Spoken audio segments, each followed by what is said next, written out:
হত্যা করা হয়েছে সেই জায়গায় গিয়েছেন এবং যাদের বাড়িঘর ক্ষতিগ্রস্ত হয়েছে তাদের সাথে উনারা সমবেদনা প্রকাশ করেছেন। এবং শুধু তাই না, উনি এনশিওর করেছেন, পুলিশের সাথে কথা বলেছেন, এসপির সাথে কথা বলেছেন, সেখানে আইন সাহেব ছিল, আমরা সবাই ছিলাম, এবং ডিসি সাহেবের সাথে কথা বলেছেন, তাদের রিলিফ দেওয়ার ব্যাপারে কথা বলেছেন। আমরা শোকাহত, আমাদের দ্বারা কোথাও এমন কোন আচরণ যেন না হয় যে প্রশাসন আমাদের দিকে আঙ্গুল তুলে তাকায়। এই ধরনের কোনো কিছু বরদাস্ত করা হবে না। কিন্তু আপনারা সবাই শান্ত থাকবেন, আপনারা সবাই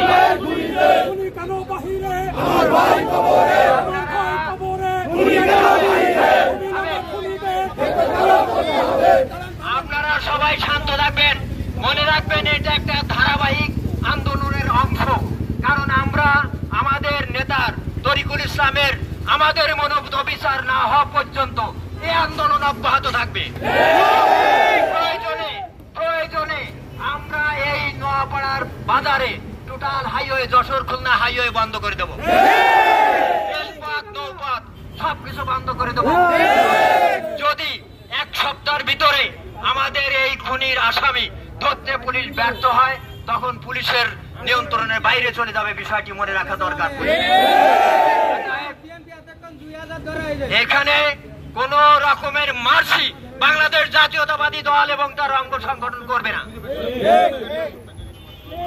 আমরা দুঃখিত এই কারণে যে পুলিশের দেউলিয়াপানা কি করে, যে বাড়িতে তাকে হত্যা করা হয়েছিল সেই বাড়ির সেই প্রতিনিধিরা আসে ওই বাড়ির গরুগুলো খুলে নিয়ে গেছে, পুলিশকে ঘাস কাটতেছিল না। পুলিশকে বলবো যে আজকে আমাদের ভেতরে রক্তক্ষরণ হয়েছে, কোন অবস্থাতেই কোনো বিষয়ে মাছি করা হবে না। আপনারা এই বিষয়টা মাথায় রাখবেন। এরপরে একটা দুর্বার আন্দোলনের প্রস্তুতি নিয়ে আমরা আছি মাঠে।